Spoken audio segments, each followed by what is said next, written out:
दोस्तों नमस्कार। मेरा नाम है मनीष कुमार सिंह और आप देख रहे हैं 4 PM महाराष्ट्र। दोस्तों महाकुंभ में आधी रात के बाद जो मचे भगदड़ में जो लोगों की जान गई है उसकी चर्चा आप लगातार सोशल मीडिया पर तमाम जो न्यूज़ चैनल्स हैं सोशल मीडिया पर ग्राउंड लेवल की रिपोर्ट आप देख रहे होंगे। मैं जानबूझ करके ज़ोर दे रहा हूँ सोशल मीडिया पर दोस्तों, क्यों? क्योंकि पिछले कुछ दिनों से लगातार जब सोशल मीडिया पर कुछ हमारे 4 PM पे भी और बाकी कई सारे रिपोर्टर्स ने ग्राउंड लेवल की हकीकत दिखाने की कोशिश की गई। जब वहाँ की जो व्यवस्था है, खराब व्यवस्था को बताने की कोशिश की गई, तो बहुत सारे लोग क्या पेड ट्रोलर्स कह सकते हैं एक तरीके से, उन्होंने ट्रोल करने की कोशिश की उन पत्रकारों को और हिंदू विरोधी और पता नहीं क्या-क्या कुछ लोग कहते रहे, पेड ट्रोलर्स कहते रहे। लेकिन दोस्तों जब ये घटना सामने आई है उसके बाद अब सवाल खड़े होने लगे हैं कि क्या प्रशासन की तरफ से जो दावे किए जा रहे थे, जो बातें बताई जा रही थी, क्या उसकी पोल खुल गई है? हजारों करोड़ों रुपए खर्च किए जा रहे थे, बार-बार बड़े-बड़े मंत्री इंटरव्यूज दे रहे हैं, प्रशासन की जो चाको चौबंद दुरुस्त व्यवस्था है उसके बारे में बखान किए जा रहे हैं। बार-बार इतना पैसा खर्च हो रहा है, उसका नाम लेकर के बताया जा रहा है कि सरकार कितना खर्च कर रही है। लेकिन क्या इस व्यवस्था के लिए ये तमाम बातें हो रही थी?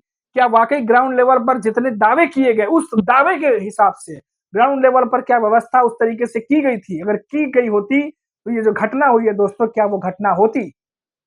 आपको बता दें दोस्तों पिछले कुछ दिनों से लगातार हम भी देख रहे थे और आप भी देख रहे होंगे कि सोशल मीडिया पर जब हम इंस्टा या यूट्यूब वगैरह देखते हैं तो कुंभ की जानकारी लेते-लेते कई सारी चीजें हमारी आंखों के सामने से गुजर रही थी, जिस पर किसी का ध्यान नहीं जा रहा था, सब मनोरंजन के लिए देख रहे थे और वो था वीवीआईपी कल्चर। जी हाँ दोस्तों, महाकुंभ जहां देश के इतने सारे लोग, जनता वहां पर जब इकट्ठा हो रही है, ऐसे में वीवीआईपी कल्चर्स को बढ़ावा देने की क्या जरूरत है? क्योंकि बहुत सारे पत्रकार, बहुत सारे जानकार ये सवाल पूछ रहे हैं कि ये जो वीवीआईपी कल्चर है, ये क्यों बार-बार जो है ऐसे जो आयोजन होते हैं वहां पर ज्यादा उनको तरजीह दी जाती है। जो ग्राउंड लेवल पर दोस्तों मैंने कुछ रिपोर्ट्स भी देखी, कुछ पत्रकार ये भी बात कर रहे थे कि जो आम जनता है उनके आने जाने के लिए 2 से 3 मार्ग हैं, लेकिन जो वीवीआईपी लोग हैं उनकी गाड़ियां जो है वो तट तक जो है वो खड़ी हो रही हैं, वहां तक जो है गाड़ियां जा रही हैं। तो वीवीआईपी कल्चर को बंद होना चाहिए ऐसे आयोजनों पर जहां देश की जनता भी इतनी भारी मात्रा में पहुंच रही हो। और तो और दोस्तों देखिए कि जहां एक तरफ जो हमने 4 PM में भी दिखाया और बहुत सारे सोशल मीडिया के रिपोर्टर्स हैं उन्होंने भी हकीकत दिखाई, जो अव्यवस्था है उसको लेकर के बातचीत की। अव्यवस्था को दिखाना सरकार को विरोध करना नहीं होता। अव्यवस्था को दिखाने का मतलब होता है कि अगर वहां पे अव्यवस्था है तो उसको व्यवस्थित किया जाए। क्रिटिसिज्म हमेशा किसी के खिलाफ इसलिए होता है क्योंकि उसको दुरुस्त किया जा सके। अगर किसी अव्यवस्था को आप दिखाएंगे नहीं, उसकी बातें ही नहीं होंगी, तो उस चीज को दबा दिया जाएगा। ऐसे ही कुछ रिपोर्टर्स ने हमारे 4 PM में भी और कुछ और रिपोर्टर्स ने भी वहां की अव्यवस्था को दिखाने की कोशिश की, लेकिन पेड मीडिया ट्रोलर्स ने, जो पेड होते हैं, जो आईटी सेल के जो होते हैं, उन्होंने कई सारे लोगों को ट्रोल किया, कई सारे पत्रकारों को ट्रोल किया, हिंदू विरोधी बताया और तमाम चीजें की। दोस्तों किसी भी आयोजन के बारे में वहां की अव्यवस्था को बताने का मकसद सिर्फ किसी को बदनाम करना नहीं बल्कि उस अव्यवस्था को व्यवस्थित करने से भी जुड़ा होता है। अब ये जो घटना हुई है महाकुंभ में जिसमें 15 से 16 लोगों की जान चली गई है और बहुत सारे लोग घायल हैं, क्या अब इसके बाद इन सवालों पर बातचीत नहीं हो रही? क्या इससे पहले ही जब अव्यवस्था को लेकर के सवाल पूछे जा रहे थे तो क्या उस पर ध्यान देकर उसको दुरुस्त नहीं किया जाना चाहिए था? अब बहुत सारे सवाल हमारे और आपके सामने खड़े हो गए हैं दोस्तों, और ध्यान देने की बात है, चिंता करने की बात है कि आखिर क्या कोई दुर्घटना होने के बाद ही हम और आप जागेंगे? क्या कोई दुर्घटना होने के बाद, किसी की जान जाने के बाद ही हम और आप सवाल पूछेंगे? क्या उससे पहले, क्या हमें और आपको कुछ भी होने से पहले क्या नहीं जागना चाहिए? क्या सवाल नहीं करना चाहिए? ये अपने आप से पूछने की जरूरत है दोस्तों। दूसरी तरफ आप देखिए कि एक तरफ जहां कुछ ईमानदार पत्रकार ग्राउंड लेवल की रिपोर्टिंग कर रहे थे, अव्यवस्था को जनता के सामने, सरकार के सामने लाने की कोशिश कर रहे ताकि उस पर काम हो सके, तो उनको ट्रोल करने की कोशिश की जा रही थी। वहीं दूसरी तरफ गोदी मीडिया अव्यवस्था को दिखाने के बजाय तमाम इन्फ्लुएंसर्स को दिखाया जा रहा था। वहां पे जो लोग हैं, जो ट्रेंड कर रहे हैं, जो ट्रोल हो रहे हैं या फिर जो इन्फ्लुएंसर्स के रूप में बन के उभरे हैं, उनके पीछे पूरी मीडिया, गोदी मीडिया भाग रही थी और अलग ही लेवल का एक लेयर सेट कर दिया गया था ताकि जो अंदर की व्यवस्था है, जो दिखाने की कोशिश की जा रही है, उसको दबाई जा सके।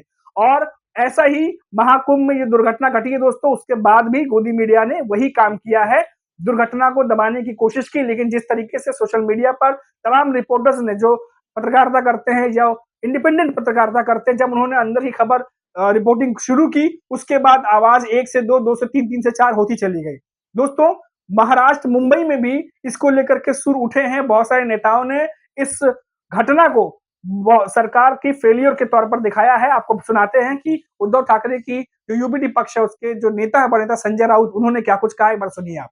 प्रयागराज में जो कुंभ चल रहा है, उसमें भारी संख्या में लाखों लोग आ रहे हैं। बीजेपी के लोग करोड़ों की बात करते हैं, वो मार्केटिंग है। करोड़ों लोग लाने की कोशिश है, ये उनकी प्रचार यंत्रणा है। करोड़ों लोगों को लाओ, आइए आइए आइए और हमारा काम देखिए, ये उनका एक प्रचार का तरीका है, इवेंट है। कुंभ कोई इवेंट मैनेजमेंट नहीं है, कुंभ श्रद्धा का विषय है। करोड़ों लोग अगर आप वहां लाते हैं, बुलाते हैं, तो उनकी व्यवस्था क्या है? लोग सड़क पर बैठे हैं, महिलाएं सड़क पर सोई है। मैंने उनकी रिएक्शन देखी है कि क्या है कुंभ में। लोग अभी भी अखिलेश यादव जी के कार्यकाल में जो कुंभ हुआ था, उसकी याद निकालते। वो व्यवस्था सर्वोत्तम व्यवस्था थी अखिलेश यादव जी की। आज भी मैं बात करता हूं लोगों से, तो बोलते नहीं, हम उस बार भी आए थे जब अखिलेश यादव जी मुख्यमंत्री थे, उस वक्त सर्वोत्तम व्यवस्था रही। लेकिन आज आप लाखों करोड़ों लोग आते हैं, दर दिन आंकड़े देते, आज 3 करोड़ आ गए, आज 4 करोड़ आ गए, आज 15 करोड़ आ गए। व्यवस्था क्या है? वीआईपी आते हैं, हमारे रक्षा मंत्री आकर गए, एक दिन तक पूरा घाट बंद रहा, वहां गृह मंत्री आ गए, पूरा प्रयागराज बंद रहा। केंद्रीय मंत्री आते हैं तो पूरा एरिया बंद होता है, तो उससे भी प्रेशर आता है ना व्यवस्था के ऊपर, और भीड़ बढ़ जाती है। तो ये भगदौड़ हुई है, 10 लोगों से ज्यादा लोगों की मौत है। मैं मानता हूं ये प्रशासन ने की हुई हत्या है। तो देखा आपने दोस्तों, लगातार महाकुंभ में मची भगदड़ के बाद लगातार सवाल प्रशासन से पूछे जा रहे हैं, लगातार सवाल बड़े नेताओं से पूछे जा रहे हैं कि क्यों, जब आप करोड़ों लोगों की बात कर रहे थे कि वो आएंगे डुबकी लगाने के लिए या हजारों करोड़ खर्च हो रहे, तो आपका बंदोबस्त उस लायक क्यों नहीं था कि ऐसी किसी अप्रिय घटना से या ऐसी कोई घटना घटती है तो उससे निपटा जा सके। जी हाँ दोस्तों, सवाल बहुत सारे खड़े हो गए हैं और जवाब सबके मिलने बाकी हैं। हालांकि जो भी इस पर लेटेस्ट रिपोर्ट आएगी, लगातार हमारी भी जो टीम है वो लगातार कोशिश कर रही है कि इस पर ज्यादा से ज्यादा इन्फॉर्मेशन आप तक पहुंचाई जाए। और भी ज्यादा आपको जानकारी चाहिए तो आप 4 PM पर महाकुंभ में मची इस भगदड़ के बारे में जो भी खबर, अपडेट जो ग्राउंड लेवल से निकल के आ रही है दोस्तों, जो हमारा फर्ज बनता है आपको दिखाना, वो हम आपको दिखाते रहेंगे। आप वहां पर देख सकते हैं। अभी के लिए इतना ही। आप देखते रहिए 4 PM। नमस्कार।